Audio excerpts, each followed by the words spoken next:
93.2% of Americans have metabolic dysfunction. 93%.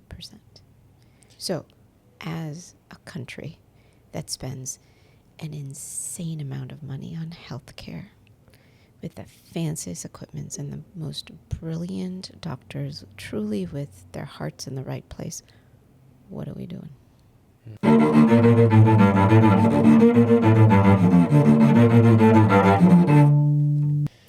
So today I'm joined by Dr. Chippy. You are a cardiologist with over 20 years of experience. Is that correct? Mm-hmm. And we were just talking before that you just recently have started your own practice independent of the hospital healthcare system. Yeah. Is that right? It's a big step. Yeah. We're here now. Yeah. So can you just go back into the background of like when you decided, the very beginning, when you knew you wanted to become a doctor and, was cardiology always what interested you? And was there must have been a moment where you decided, I want to focus on wellness, prevention, like that's your passion. Yeah. So what is the background story on that? Okay, well, I'm of Indian descent, so at the time, I think parents have gotten a bit more open, but you were given a few choices. You're either a doctor or an engineer, or a doctor or an engineer, and that was it. Those are the only two choices you're given. And so, I went into medicine because I feel as if I was really never given another choice, but I love science. I loved biology. I was a biochemistry major in college, and all that was great. And medical school was fantastic. And then, you bought into the whole, like, oh, you're saving lives. And, it's powerful, right, Mm-hmm. to be in that position. I felt very privileged to be in people's lives when they are at their most vulnerable state. So I truly did love medicine, even though I was just pushed along to do it.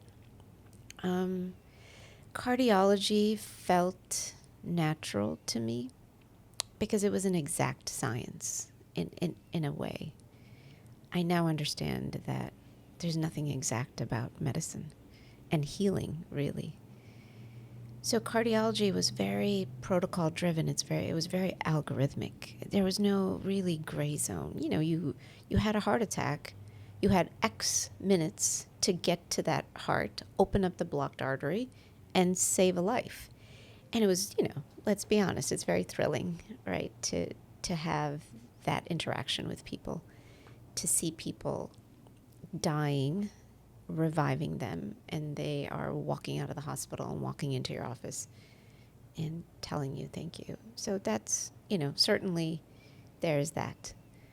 Like other fields just didn't appeal to me. Just cardiology was just, you're dealing with the heart, how exciting. And it was very data driven. We had a data for everything we did. Unlike some of the other specialties where you're just like, well, we don't really know why this happened, this and that. Like we had a etiology, we're able to go after it, we're able to change the disease. So that was, I think, very exciting for me. And I loved it for about a few years. And that was it. And I think my desire for prevention came early. Part of it is informed by my culture. I come from a background. I come from a place in India where you didn't see the doctor. I mean, not the allopathic doctor. You saw the Ayurvedic doctor, and you saw the homeopathic doctor, and they gave you herbs, and you got better. Mom would take you to the temple and they would do a special prayer and you got better. So that was my background. So it was very strange for me to make this all very scientific and protocol driven and very objective in the first place. So it, so getting people to understand what they can do to shift their disease was something that I talked about from the very beginning. I remember really early on in my practice, so I've been a practicing cardiologist for 23 some years. Very early, I remember telling someone, drink pomegranate juice because, it's got a lot of antioxidants. And they said, okay.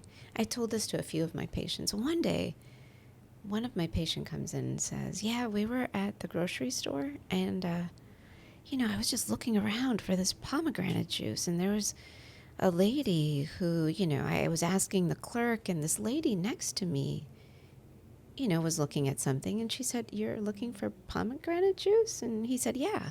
He goes, is Dr. Chippy your cardiologist by any chance? Right. So I think I intrinsically knew the power that an individual has, that they give up, unfortunately, very easily to be, they give up that ability that we all have to heal. Maybe never to fully heal, but many times to fully heal. But healing is, both physical and mental. You could die of a disease, but heal from the disease in a way, because it's your mental attitude and it's how you've come to terms with your life and your disease. And all that to me felt fundamental to the whole person and for that patient-doctor relationship. So I said I enjoyed it for a few years, because soon it got to be that you had 6-10 minutes per patient. I mean, how could you get to really understand somebody when that's the time you have? You can't. And you're talking about in the office, In the or in the office hospital, and or in the hospital. just everywhere? Everywhere, right? I was on call back, this was 20 years back. We had 100 patient census. And now, when I left, that number was even higher than that.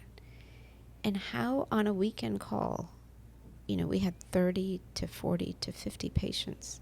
How can you see someone on any quality, with any quality, when you have that little time?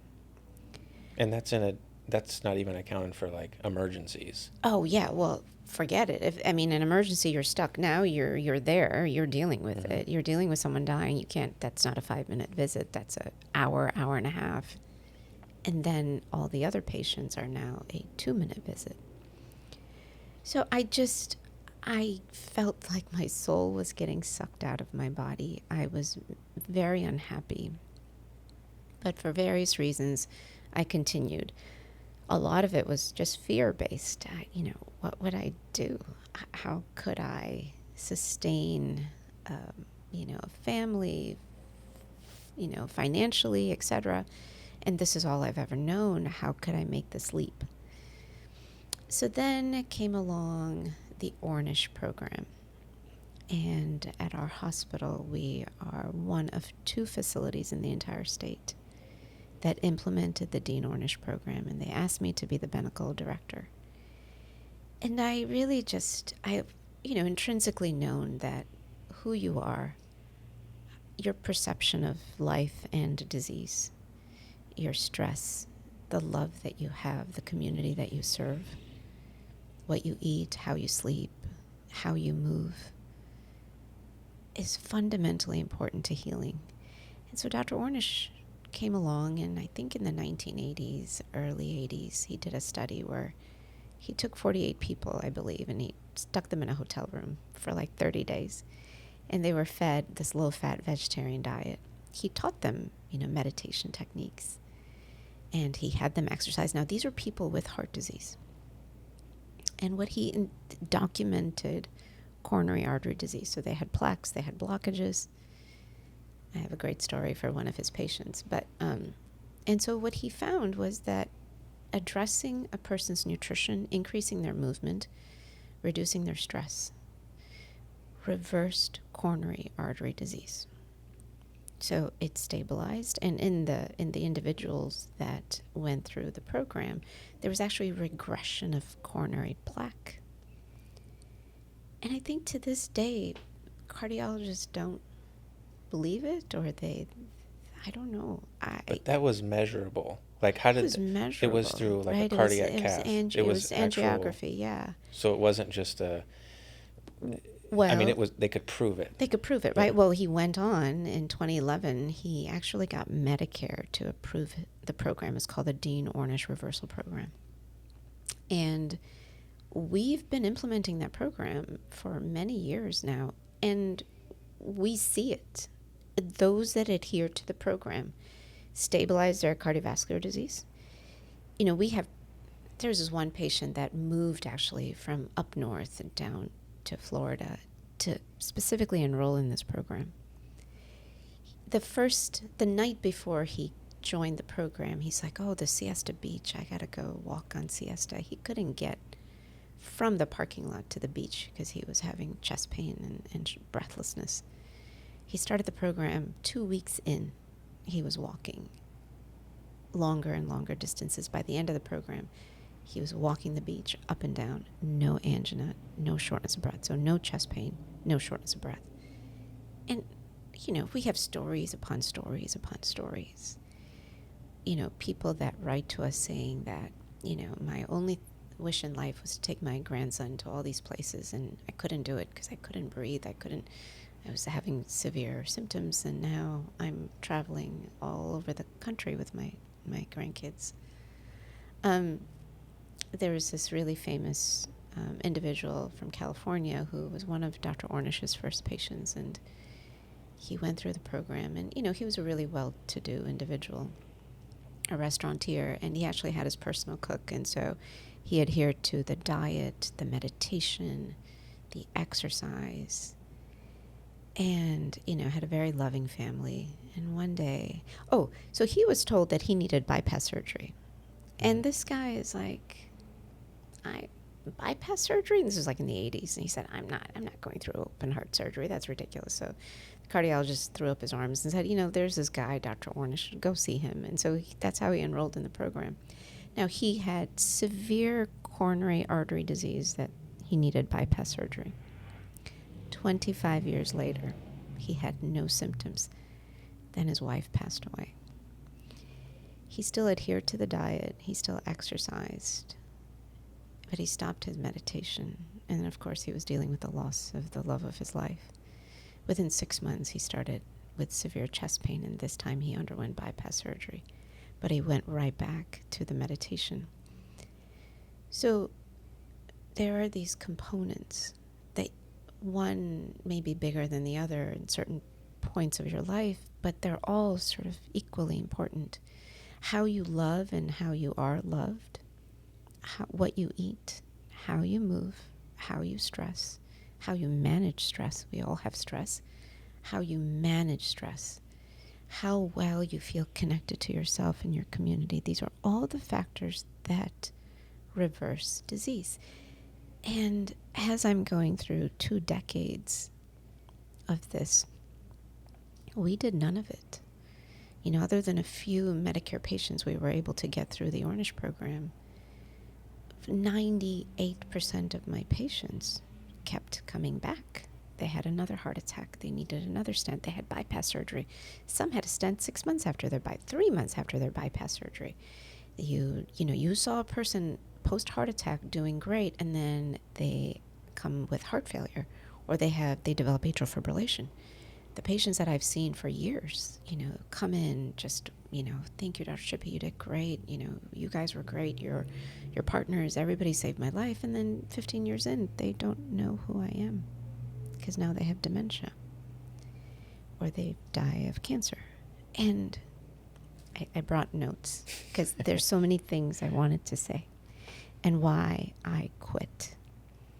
And when I say quit, I quit this traditional practice of cardiology, traditional practice of medicine. And please know that I have the utmost respect and love for the individuals that are sticking on, because to me it's an untenable system that they continue to to work at and save lives. And please know that if you're having chest pain, don't come into this office. Go to the ER, right? Because you're going to have a Right. life-saving procedure. And you have congestive heart failure, you're going to go to the ER because your cardiologist is going to save your life again and again and again. But it's the again that I want to address. So you have a heart attack. Now what? Well, the now what is what I want to do. If you never want to have a heart attack, now what? Well, that's what I want to do. I want to give you agency on how you can change the now what. You have a mom and dad and your next door neighbor have heart disease. What can you do? Well, I'll tell you. And here's the data. And the reason that I quit is because as incredible as medical technology is, right now in this country, 6 out of 10 individuals have one chronic disease. So they're either diabetic, they have high cholesterol, they have high blood pressure, they have heart disease, they have one disease. 4 out of 10 have 2 or more diseases. 33%, I'm just going to rattle off these numbers because I just want to highlight our report card. This is our report card. And I'll end with the number that is really, I think, key. 33% of all deaths are due to heart disease and or stroke.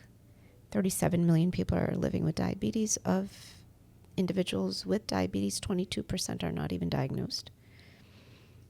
These metabolic diseases of the liver, before it was like fatty liver disease, now it's called MASLD, metabolic dysfunction associated steatotic liver disease. About 40%, 38% of adults have it. 7 to 14% of kids, children, have fatty deposits in their liver that is causing their liver to not function correctly. And here's a number that really, I think, has to give people pause. There is this entity called metabolic dysfunction. Now, it's defined as someone with a blood pressure greater than 130/85. If you're a man, a waist circumference greater than 40 inches, a woman greater than 35 inches, triglyceride over 150, fasting blood sugar over 100. So it's all if you meet all those requirements, you have metabolic disease. Yeah, so HDL, if you have a low HDL, so defined as under 40 for men and under 50 for women. If you have one of these, right, you have this metabolic dysfunction. Do you know what percentage of Americans meet this criteria? Now, I personally feel, now glucose is over 100. I feel the glucose should not be over 90. I think your blood pressure should not be over 120/70. For metabolic dysfunction, it's 130/85. I don't think your triglyceride should be over 150. I think it needs to be under 100. So my point is, these are not stringent as I think we should all be. 93.2% of Americans have metabolic dysfunction. 93%. So as a country that spends an insane amount of money on healthcare, with the fanciest equipments and the most brilliant doctors, truly with their hearts in the right place, what are we doing? 93% of your patients and patients that are not your patients, people living their lives feeling that they're healthy, are not. And I think that is a massive failure on society, on healthcare. Now, I don't blame the doctors. It's convenient for me not to. I do, but I don't. Because it's a societal problem. It is a problem that starts with the government that allows 80% of products in the grocery store to creates this. It's processed. That the majority of ads, the amount of money that goes into ads targeting kids on foods that create disease. It's unconscionable as a society that we allow for it. And at some point, I just got so jaded, angry, frustrated, overwhelmed that I said, I can't be a cog in this wheel. I just have to get out. And I'm going to do my part. And so thank you for this. Mm-hmm. Because I think you can't talk to doctors because they're just stuck, right? They're stuck in their wheel. I think you have to tell the people. You can't tell governments because I'm sorry, they don't care. I think you have to tell people. Mm-hmm. You have to tell our society, and whether it's our little community or the community at large, anyone who's willing to listen, you have power to change this for you and for generations to come. And I think that's so powerful. So on the flip side, 80% of chronic disease is preventable. I think it's more like 90 to 95. Healthy behavior reduces the risk of dementia by 40%. If you don't smoke, your cardiovascular risk is cut by 50%. 1 in 2 cancers can be prevented just with not smoking and improving your diet. Now, this is not even including maximizing your sleep, improving your connection with community, improving self-love. It's just a few things here. These are the numbers. Regular exercise reduces chronic disease by 30 to 50%. Keeping a healthy weight, keeping that waist circumference low, reduces chronic disease by 60%. So, every doctor tells people to eat healthy and exercise, but what the heck is that? Here's the thing. Patients don't know and doctors don't know.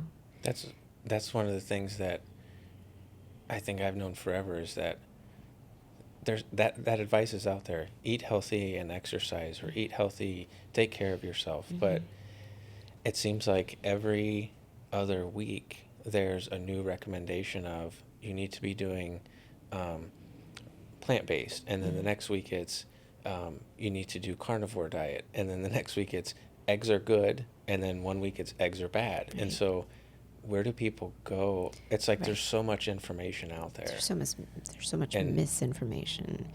And then as powerful as social media is, there's a lot of individuals that have an opinion that has no basis on science. And the reason that I think nutrition, look, exercise is a no-brainer. We'll talk about that. That's a no-brainer.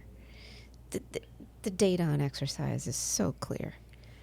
But nutrition is a different beast, because you can't do the gold standard trial. You can't do a randomized controlled trial, double-blind, between someone who eats a carnivorous diet and someone who eats a whole food plant-based diet. Because how can you blind someone to eating steak versus cauliflower steak, right? It doesn't work. So we have to, make the science as good as we possibly can. And I fundamentally believe in the power of plants. Now, let's not talk about whole food, plant-based, so whether you're vegan, vegetarian, carnivorous, keto. None of that matters. Well, it does matter, but I'll make it simple. Just eat fiber. Whatever you're eating. Okay, so there's very specific guidelines, right, that I think anyone can adhere to.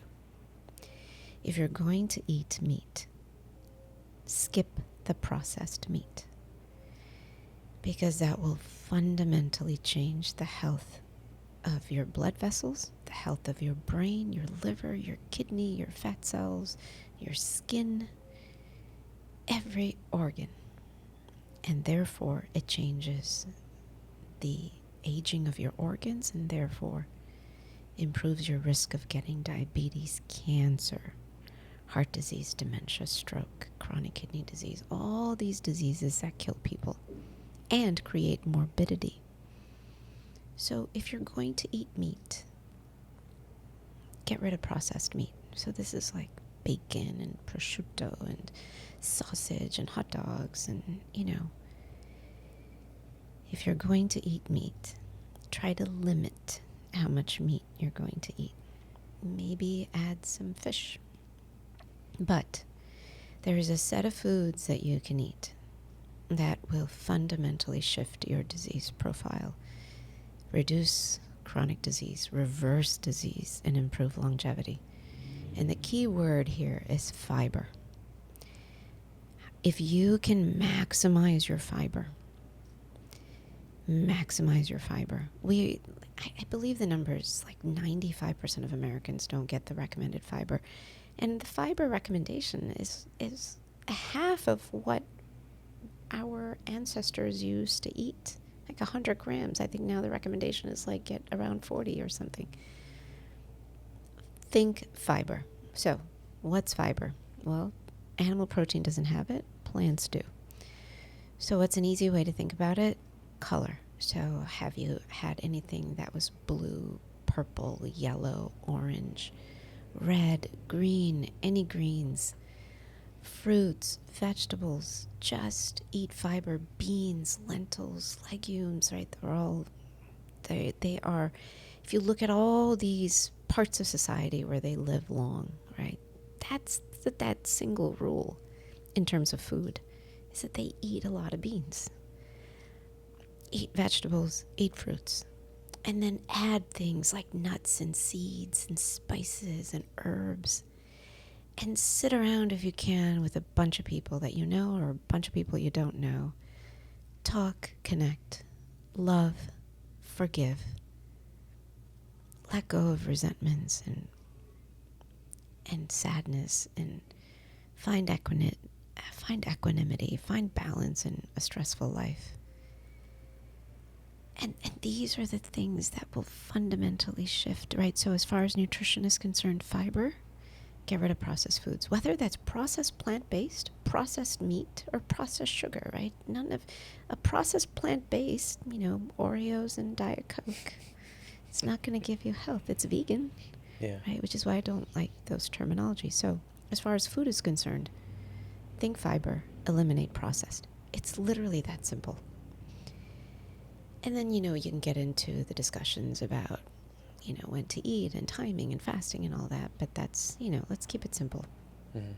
For the majority of individuals, if they can get rid of highly ultra-processed foods that create food addiction, that create disease, you will have done a huge favor to you and your family. Mm. Just that alone, right? Let's keep it simple.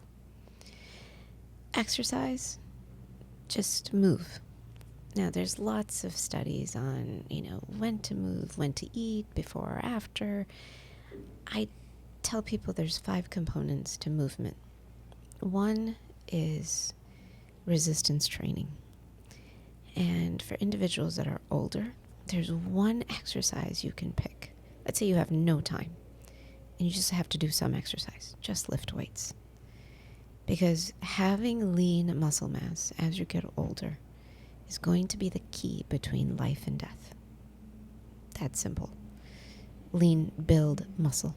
Number 2, get in cardio. So high intensity, maybe about 20%. 80% is zone 2, where you do low to moderate intensity for 45, 50 an hour. Because that builds your VO2, which is your body's ability to take in oxygen and utilize it and combust and create energy. So build your VO2 by zone 2. So which is put on your walking shoes and you go for a brisk walk. You're not running, you're not huffing and puffing, but you're not having leisurely conversations.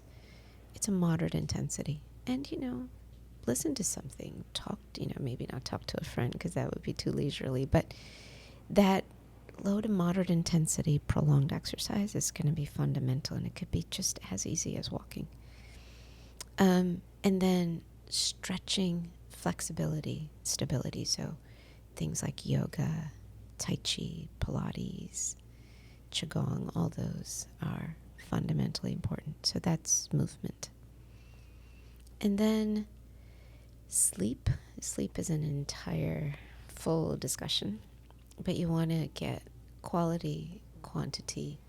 You want to have a regularity to your sleep. So sleep is very important. How you time caffeine is going to be important with that. And then the other big component is risky substances. So of course, illicit drugs are out, right? And smoking is out, but so is alcohol.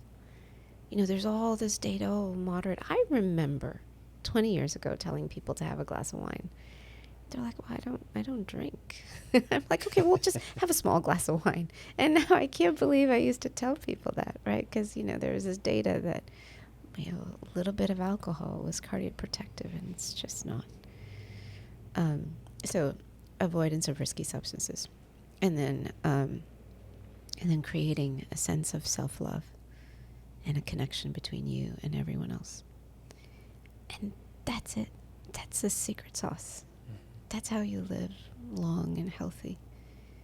And so it's important to improve longevity, but you have to have health, because now what we find is that majority of healthcare dollars is spent at the very end of life, right? Because, who wants to live and breathe, not living and breathing, not knowing who your children are, not remembering the names of your spouses, and right, that's not any quality. So when you want to equate health span to lifespan, this is it.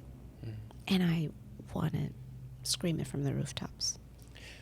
So when you were at the hospital, were you sharing this information? I mean, because you have a limited amount of time. Much and as so I can. You're trying to really focus on what they're there for. I mean, they could have come for an emergency, so you have to address that. But then there's this whole education thing that is not quick. It takes time to explain it. So how much of, like, would you be able to identify patients that were open to it right away? Definitely. Or, like, would you really try to focus on them more? Or would you tell everyone whether they were open to it or not? I tried telling everyone till I started pissing people off. And then, because when you're on call, you'll sometimes see, like, the other partners that you have, their patients, and they'll come back the next day complaining to their original doctor. This weird doctor that came in and told me I had to have kale, and I had to give up my Diet Coke. Like, why is she telling me this? I'm here for my heart. And you're just like, you can't change that person. So I used to. Then I got better at just having a sense of who was open to it. And it's not anything that I can objectively tell you. It's just a feeling, right? So for individuals that were just, and some of it is pretty bad, Marcos, I would actually play on their fear a little bit. So they would come in and they were so fearful. And I said, we're going to do everything. We're going to do this angiogram. And if we find a blockage, we're going to put a stent in. You're going to be great. But you can change this. And they're like, okay, yeah, tell me. I'll do anything. So then I let them have it, right? And I used to tell people, you can't eat meat. You can't do this. You can't do that. And then I understood a little bit about human nature. You can't tell a person can't. So I tell people now, look, try to add more color to your diet. If you can't go mostly plants, then eat a salad just once. There's actually data that just adding like a tiny amount of like greens to your diet actually causes a reduction in disease. Like a ridiculous amount even. So any little bit helps. Any little reduction in processed foods helps. So at least I try to get the diet in when I'm with the patient and I have all of 2 seconds. That's what I tell them, is that just try to eliminate processed foods. Try to eat more plants. Do you want me to be a vegan? What is that? I don't want to be a vegan. Those guys are weird. I hear all sorts of things. And the number one thing that I hear is, you want me to eat plants? Well, where do I get the protein, right? Every doctor who tells people to go plant-based. That's the immediate response, because we as a society have been sold that protein. And when you take food and you reduce it down to carbs, protein, and fat, then you lose the essence of the discussion. Where does an animal get protein? Gets it from eating plants. Now, you could talk about the better bioavailability to building muscle when you're animal protein versus plant protein. There's validity to that, but there are certainly individuals that do plant protein variety well, that they have no issues building muscle, maintaining their lean muscle mass. So there's just so much misinformation. And so, yes, the answer is yes, I do try to get it in the 2 seconds that I have. I think they're missing the bigger picture too. Like, especially someone that's in the hospital, they're there with a heart attack or heart failure, and maybe you suggest a plant-based diet, and their biggest concern is, well, I'm not going to get enough protein. Right. It's like, but yeah, but look why you're here. Right, right. You're here not because of you didn't get enough protein. Yeah. I mean, in fact, the amount of individuals in this country that are deficient in protein is, I would think that number is ridiculously small. No one in this country is deficient in protein. It's the quality of the protein that matters. So, yeah, I try to get it in, but I deliver my message with a fair amount of compassion because it's not their fault. Number one, the healthcare system we have taken away people's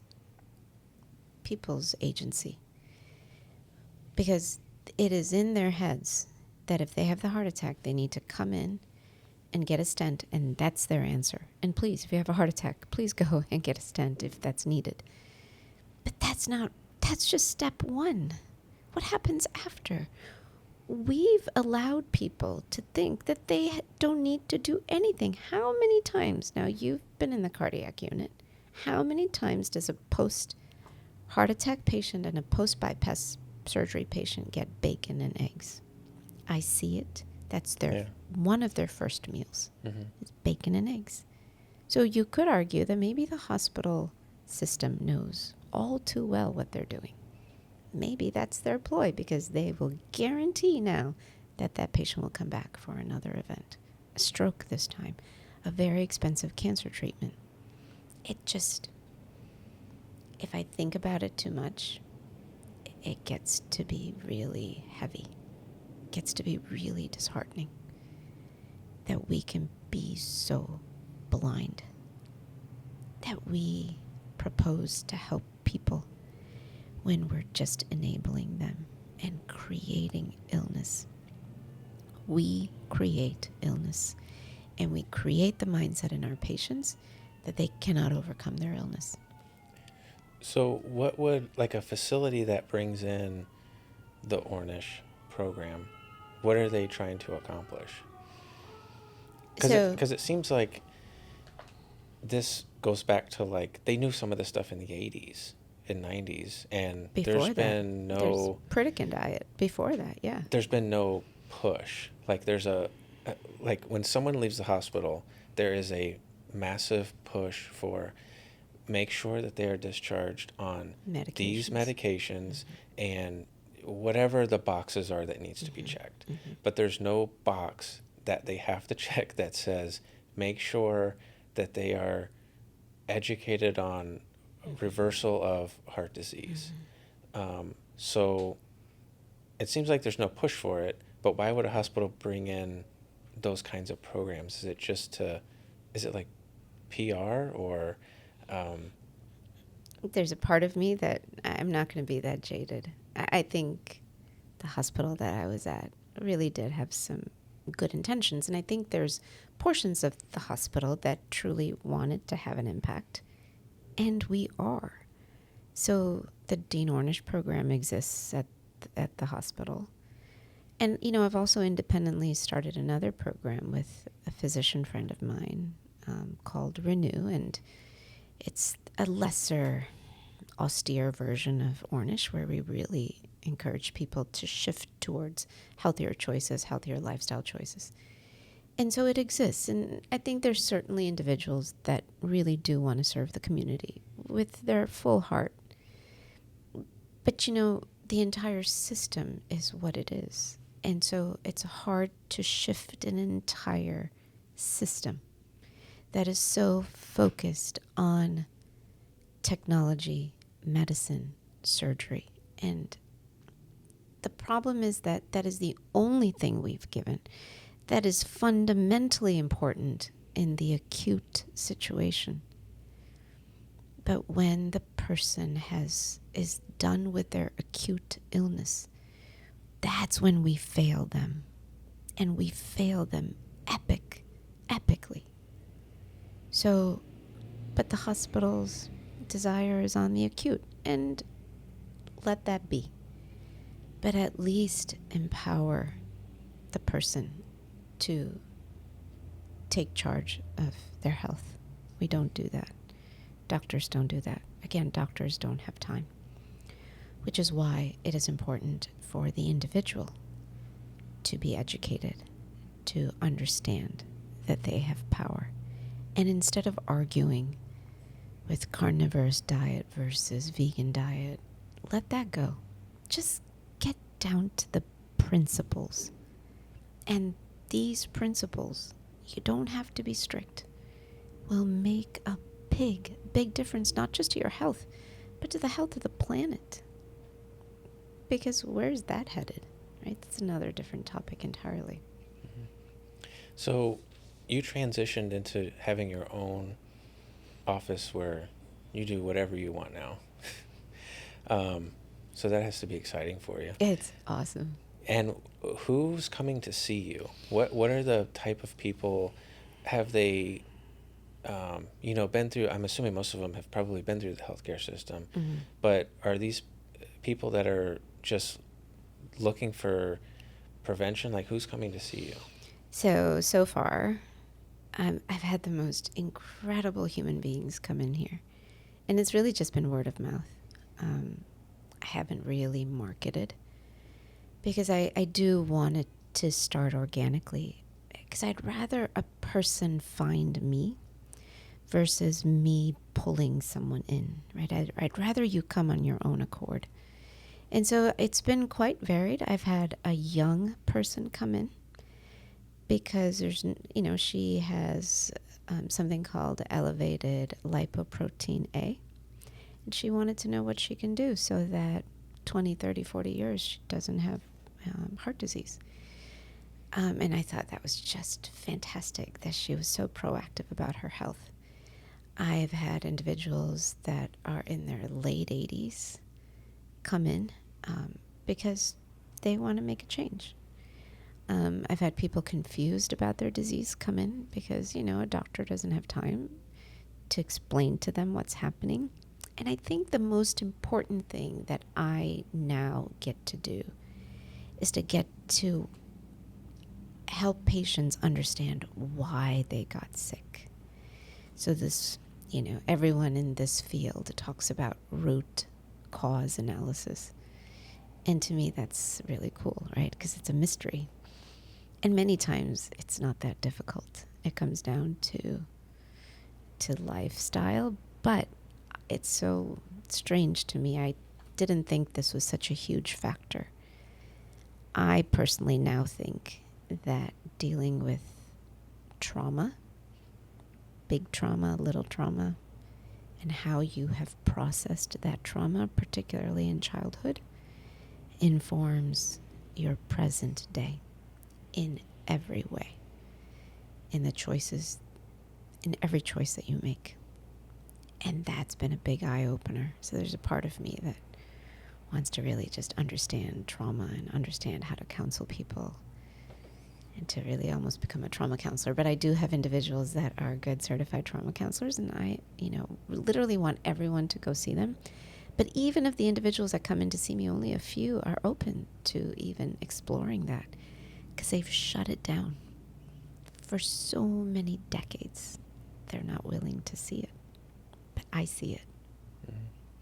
And that's when there are quite a few. I mean, it seems like there's a movement towards a lot of wellness clinics open. I mean, I've seen it more in the last 5 years There's a lot than ever before. Yeah. Wellness even clinics here in our town, there's so many. Yeah. But I don't hear what you just talked about, the whole mental and emotional, and you talked about meditation.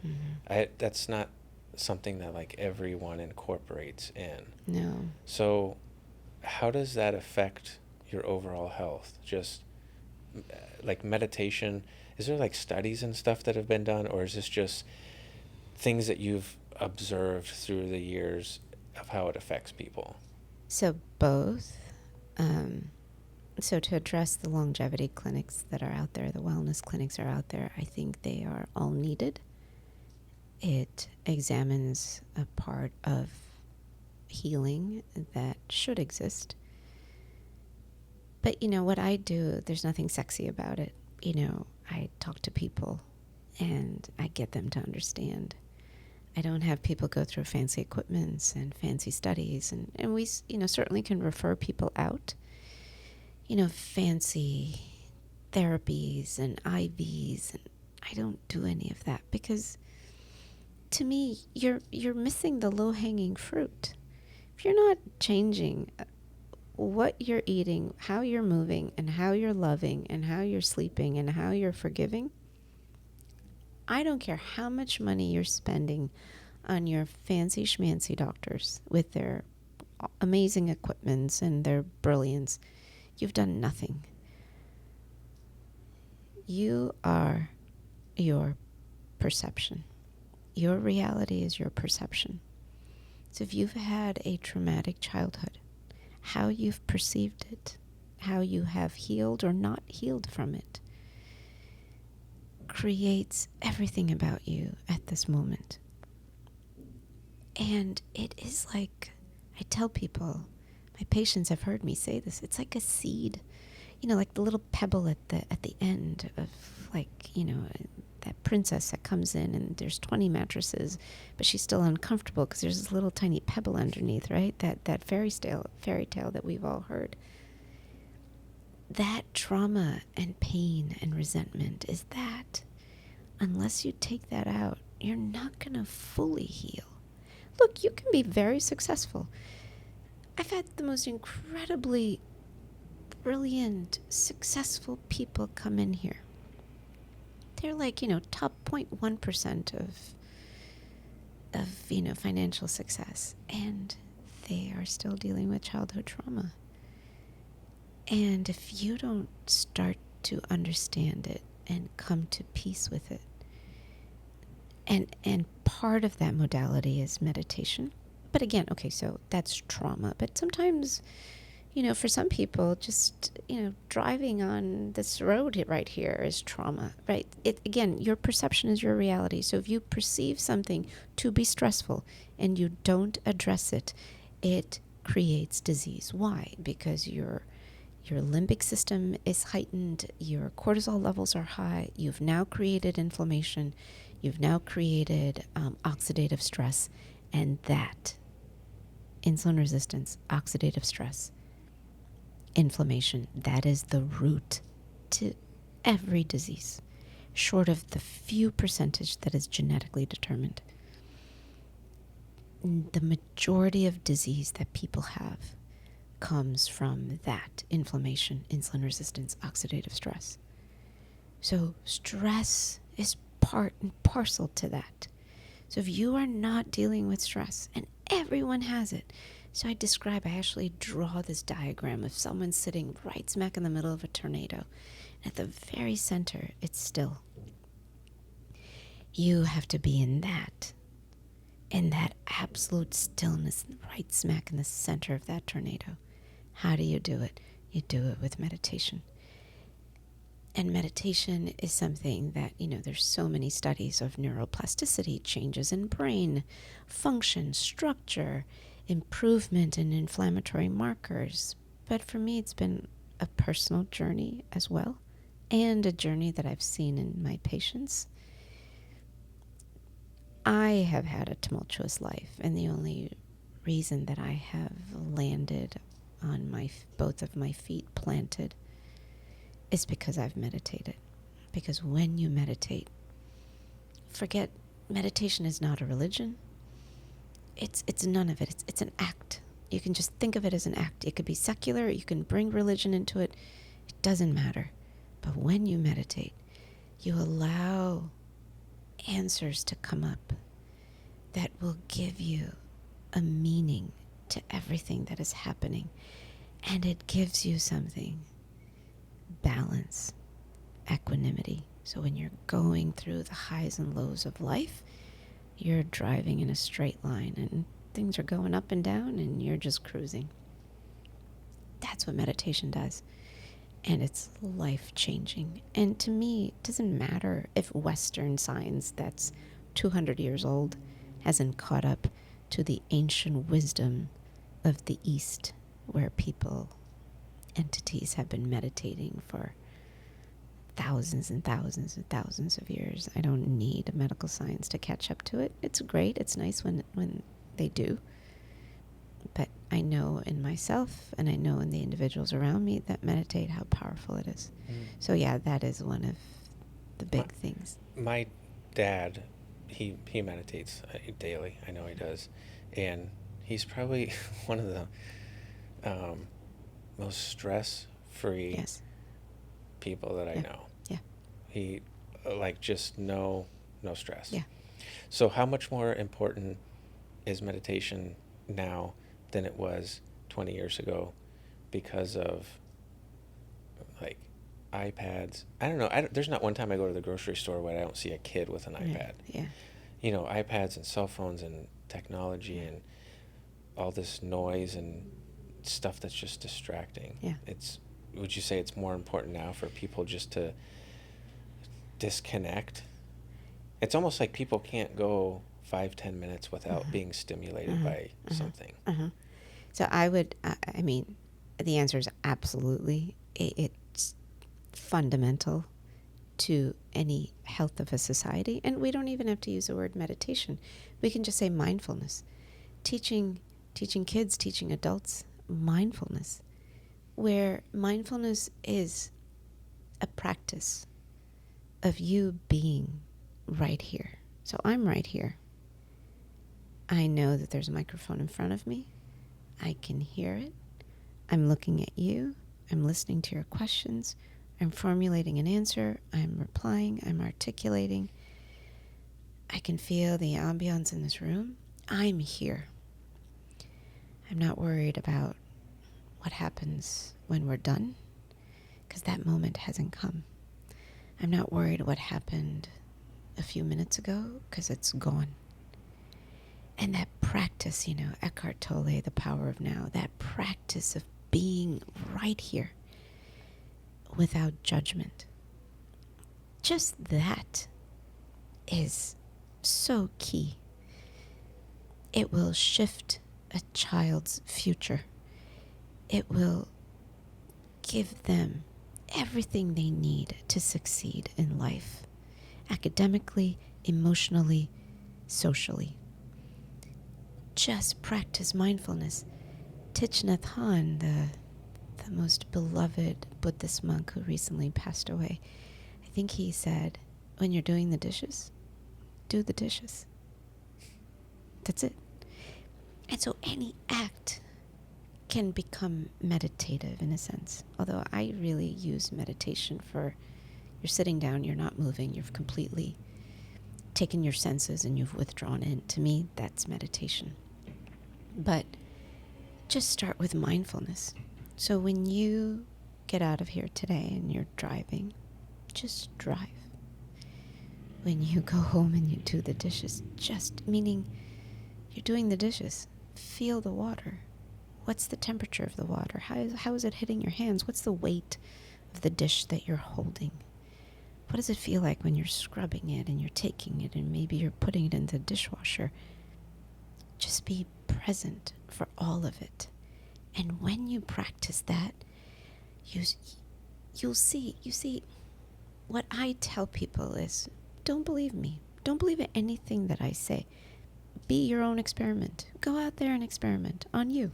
So try it. It's hard, and your mind is going to wander 1,000 times. But the next moment, something magical will happen. You'll suddenly be present. And that presence is everything. You talk about your dad. I'm sure his life has been stressful at times. But a person who can cultivate mindfulness has a fundamental understanding at all times that A, nothing matters, and B, let it go, and C, it's all good because we're all love. And anyone who meditates for any length of time will tell you that. This is just love. It's love for you. It's love for the person sitting beside you. It's love for the guy that's driving that car outside. if we function with a sense of unity, oneness, and love in this moment, then we practice it the next moment and the moment after. And life becomes better. And what I tell people is maybe you're not going to heal society, but you can heal yourself. And in that self-healing process, you will have changed ever so slightly the entire consciousness of society. Because now there's one less person who's adding to the tumultuousness and the disconnection of what is happening. And it will definitely have a ripple effect. It just will. Mm-hmm. So try it. So all the stuff about the meditation and diet and movement, why is there, I guess, such a resistance to all that stuff? Because it's not ingrained, right? We are creatures of habits. It's very difficult when society functions exactly in the opposite way. We live in this world where none of that is ever spoken to. It's never taught, it's never expressed, it's never practiced. So you have to be keenly aware, and you just also have to connect yourself with individuals that are like-minded, because then it gives you the strength to do it and to create a practice. Look, we've known this for a long time. You know, how many movies and poems and books talks about love, right? Time immemorial, but we don't practice it. Because we are suddenly hit with the reality of this world where there is disconnection because of technology. There is this incredible culture now where we create separation, where we categorize people based on economics, the color of their skin, the place where they come from, and we are breeding hatred and division. And I think this is all the more reason that you as a person have to unplug and reconnect. It's got to happen on an individual level. Don't worry about society, because it doesn't matter. Just worry about you. So just one person that hears my message today. Disconnect from the crazy. Connect with yourself, so then when you do go out there, you make a difference. Do you think that the only way that there's going to be a big change in how America, their healthcare system and the whole, I mean, it's, when I say healthcare system, I mean like the hospitals, doctors' offices, the insurance, companies and that kind of thing. Is it going to have to, it seems like it's almost going to have to come from like the people. Yeah. Because yes. There's almost no incentive Mm-mm. for the other systems Mm-mm. to change. Yeah, and it's interesting you say companies, because frankly, if a company is, giving health care insurance to their employees, if you're a big company, if you just introduce these wellness programs, and I know there are companies that do it, I don't know how effectively, but if you really create a wellness program in these companies, the majority of individuals with diabetes, for example, cuts their insulin, and that alone causes a massive reduction in cost. And so companies that are so worried about their bottom line, it's a no-brainer. But I think instead of waiting for governments and societies and companies and medical doctors and institutions and hospitals and insurance companies to change, I think it has to be a grassroots. If it's grassroots, then it becomes more powerful. And then institutions will have no choice but to change or to implement. So that's why it just has to be a message that just keeps being played on repeat. I've never understood that about insurance. I've always thought, I don't know why insurance companies don't they aren't more aggressive about prevention, Yeah. because The money they would they save. have to, and maybe I guess I just don't understand how it works. Yeah. They have to pay the hospitals or whoever, and it just seems like it would be cheaper for them to, I guess they would have to upfront pay for preventative Right. And they're services. not certain But if that. you go in the hospital, it's thousands of dollars, and it, I don't understand that. Yeah. I don't. No one's been able to give a good explanation No, of I don't know. why there isn't. I mean, I know someone is making money that is in control of that. So I don't know if they've just analyzed the cost. Apparently they have, because otherwise, if there was more money in prevention, Right. they would do it, I guess. Well, because I maybe it's because the data on prevention isn't entirely clear. I would think that's it.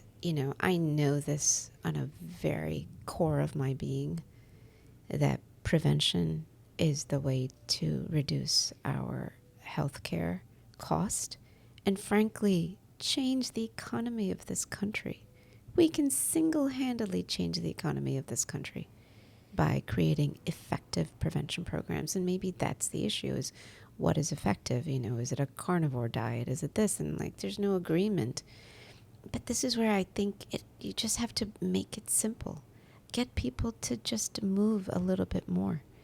Get people just to cut down processed foods. But then you can't, because now you're fighting people like Monsanto that, I think there's some statistics that I read, like 3 companies, in effect. There's gazillions of little companies, but it all comes down to 3 companies that are in charge of 90-some% of the food in this country. So those companies have no desire to improve our health. It's not going to happen. So it's not, sadly, I can't believe I'm saying this. I'm not sure it's even an insurance issue. You have to change this society on a fundamental level, and you can't when a tiny percentage of individuals are controlling 90% of the wealth. You can't do it. That's why you gotta get to people. So in your, I know you probably are doing everything that you tell your patients to do, but what are you in your own life, when you go to the grocery store, what are you getting? What are you eating? Are you, Yeah. is it, I know there's organic things, but then even organic things, it's like, there's even controversy over, is it really organic? And so what are you getting at the grocery store and avoiding when you go there? So I usually make a list. I usually try to eat before, because I'm as human as anyone else.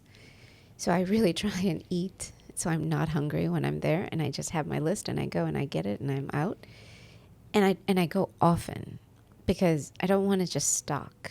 I want to get foods that are fresh. And it's going to go bad if I don't come home, prep it, put it in the fridge, and cook it in the next 1 to 2 days.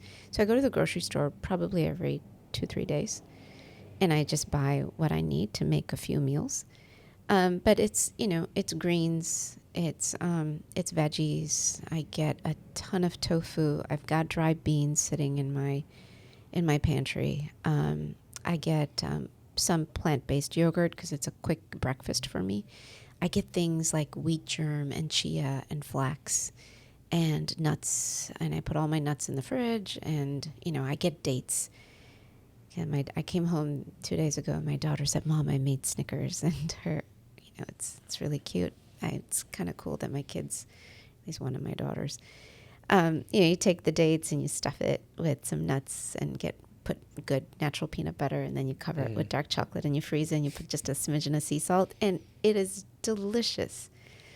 It's delicious, and it satisfies a sweet tooth. And so yeah, that's, so I'll make whatever that I need. So it was pad thai a few days ago, lentil soup, tacos. So it's like organic corn tortilla, beans, avocados, lots of herbs. So I'm a big fan of cilantro and dill and all sorts of, and spices. I have a full spice closet.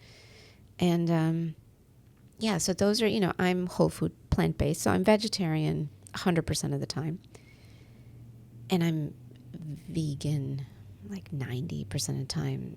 So, if I go to somewhere and they serve me like out of love, a piece of cake, I eat it. I don't, because I do 90+%. If I'm traveling and I'm at the airport, I'm going to grab something that's not, healthy, but it's never meat. I don't do any meat.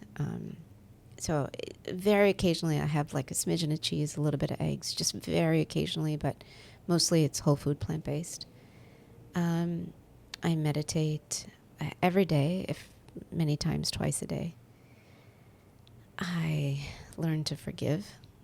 That's been tough. And it's a daily event to just stop, connect to everyone. And the hardest ones to forgive are the ones that are closest, right? Because they mean so much. And so forgiveness has been a huge part of my healing and my ongoing health. And exercise is, one of those things that I've never exercised when I was young. So I'm slowly starting to incorporate it, being in my space here. We have people that come in. So today was a great yoga session with one of our instructors. So I try to do it all to the best of my ability. And knowing that I'm not perfect allows me to understand when people can't always follow what I tell them. But I love how they do very hard to try. And they see it. I have an 80-some-year-old person.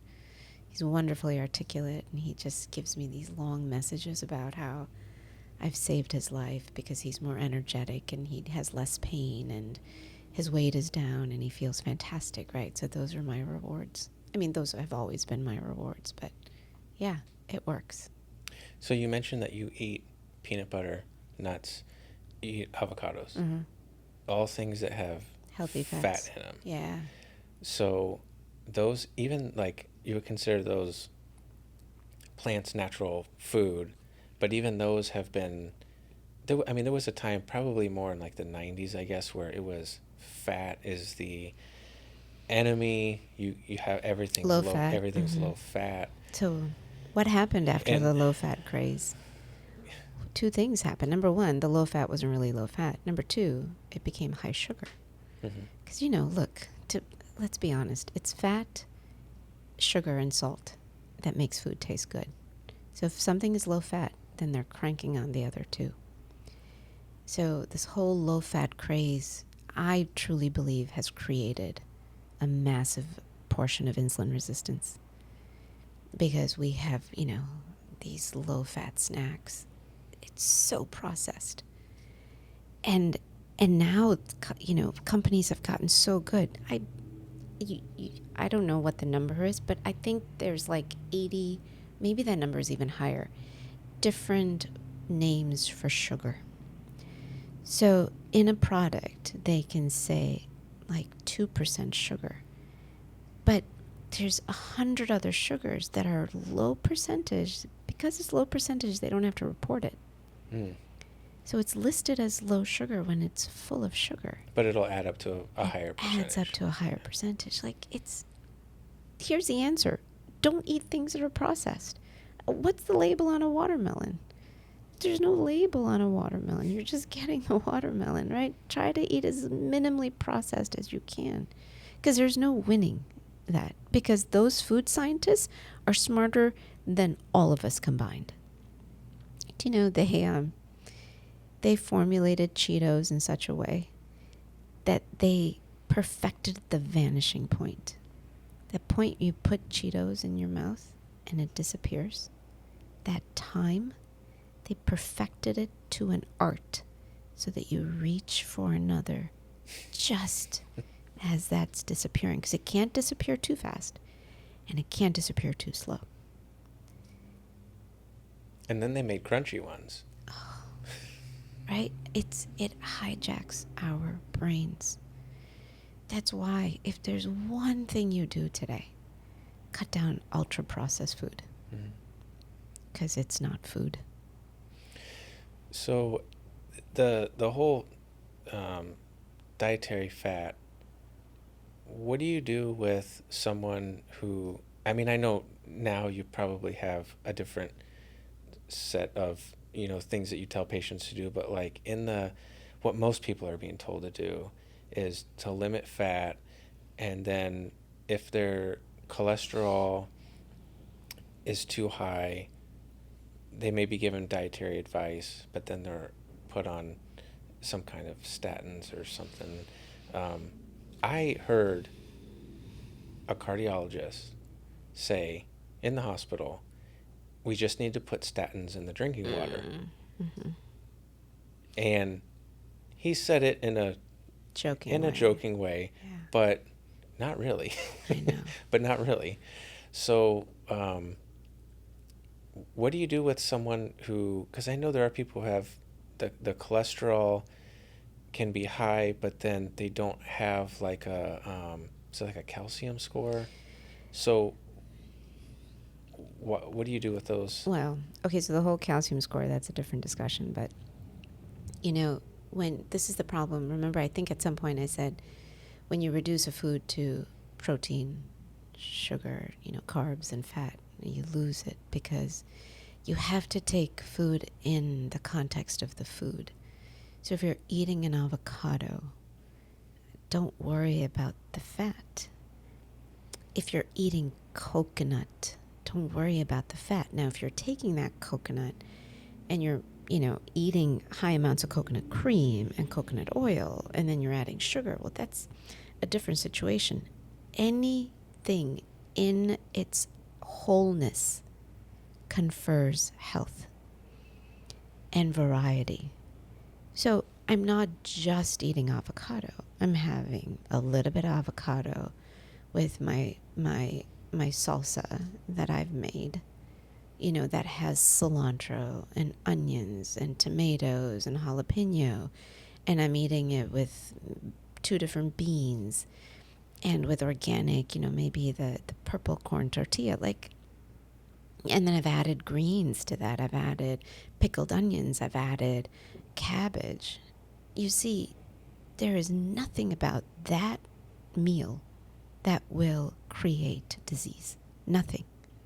Absolutely nothing.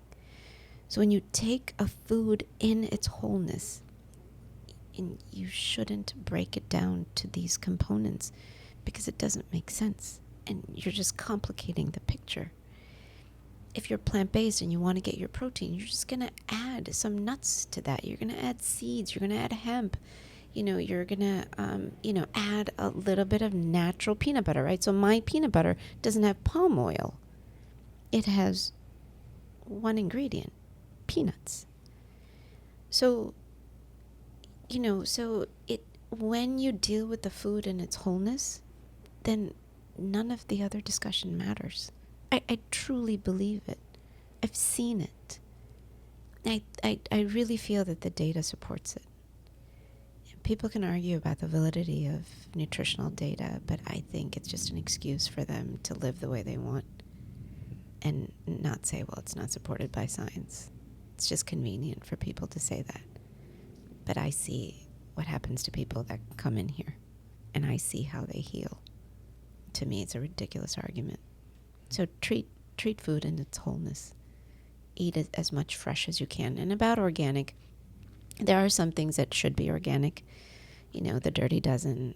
So any berries and apples, I definitely try to buy organic. Now there's this coating that they're putting on organic called a peel, I think, APEEL. And it's like this coating, and it's awful. But so what I do is I try to go to farmers markets. So when the farmers markets are here, then I try to do that. But I soak my veggies in, baking soda and vinegar, and then I wash it, clean it, and put it away. So yeah, it's hard. It takes effort. But now there are some really great meal delivery services if it's not too expensive for people. And I really seek out restaurants in our little town where I know the chef, I know the person, I know how they're cooking it.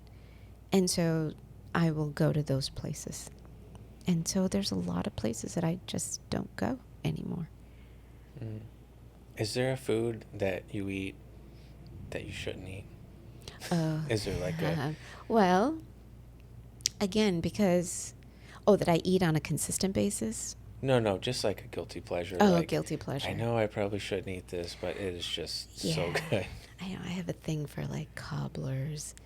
Sometimes I have a thing for pies, so I'll go. And for me, I don't add wrongness to it because I know that if I'm doing good like 95% of the time, and if I feel like I have a thing for berry pies and berry cobblers. I absolutely love it, and peaches and peach cobblers. So yeah, I'll have a little.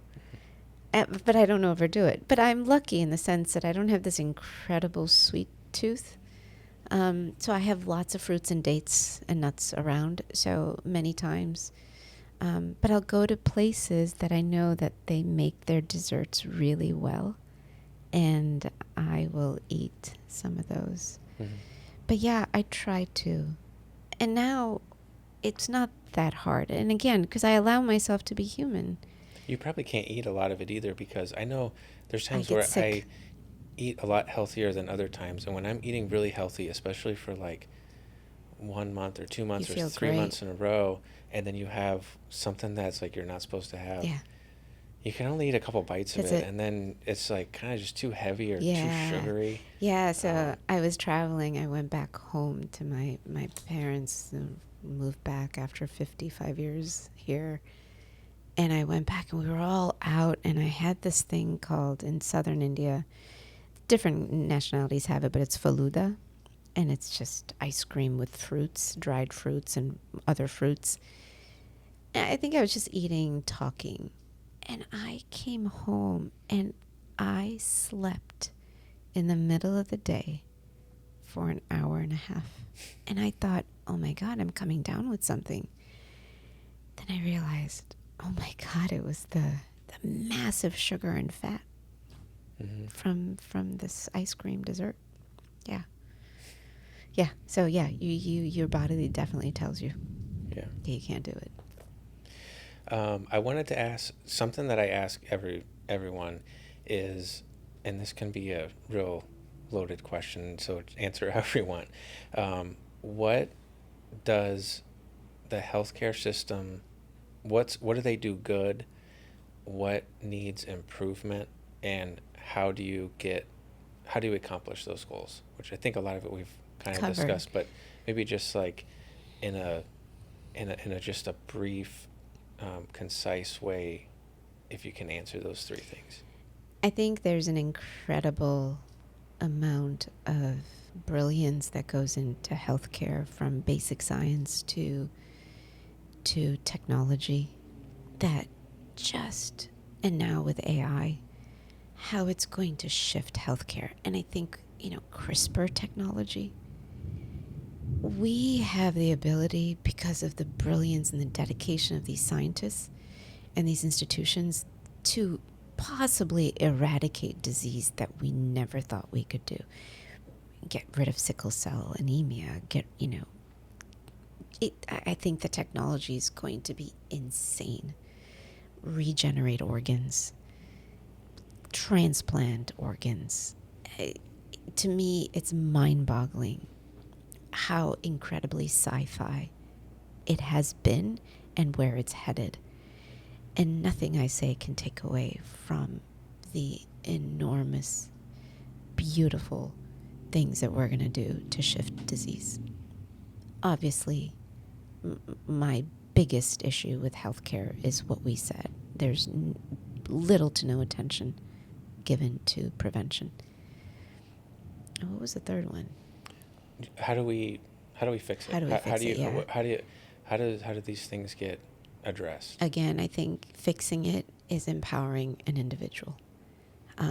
Because even these incredible technologies are not going to be available for the common man that doesn't have insurance, or they have insurance and they can't pay for it, despite having an insurance, right? So the uninsured, the underinsured, it doesn't matter how that, we can cure your kid's sickle cell. You can't afford to have the technology. So the fix is fixing the person, which then fixes the family, which then fixes the generation. And fixing the generation fixes society. It's the only way to do it.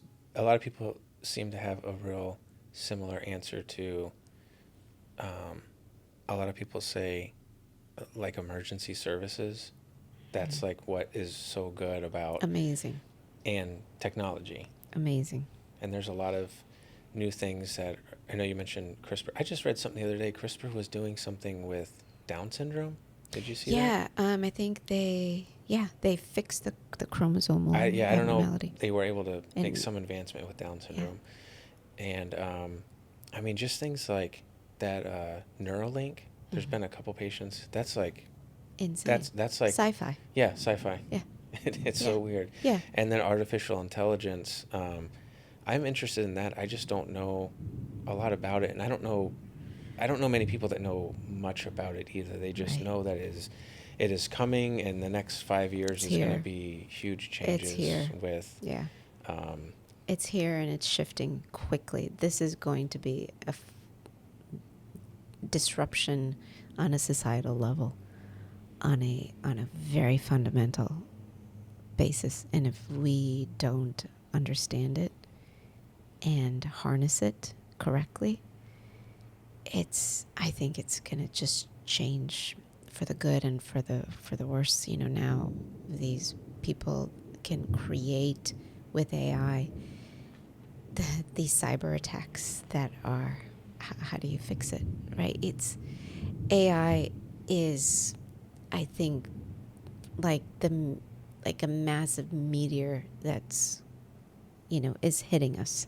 do you see anything that you would use it for, or So what can it be really good for in healthcare? like ChatGPT, my best friend and spiritual guide. Yeah.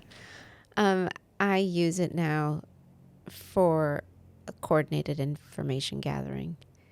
But understanding now that A, I'm not sure I'm really using it to its full potential, and B, understanding there's limits to it, but it gives me answers very quickly, and then I can take those answers and then go further. So I use it. I use it to, I'll say, give me a recipe for this, this, and this, make it in such a way, and boom, it gives you a recipe. Like, it's fantastic. Again, it's such a powerful weapon. And as all weapons, it's how you use it. And so, yeah, I've started to, because again, I don't want to be that, that old lady that doesn't know, I don't want to miss the boat on AI. So, yeah, I think it's going to be a massive disruption. Is there anything else that you want to talk about that we haven't discussed? Anything that, I think everyone, you made it real apparent, like, where your passion is. Yeah. It's helping people and educating people. Yes.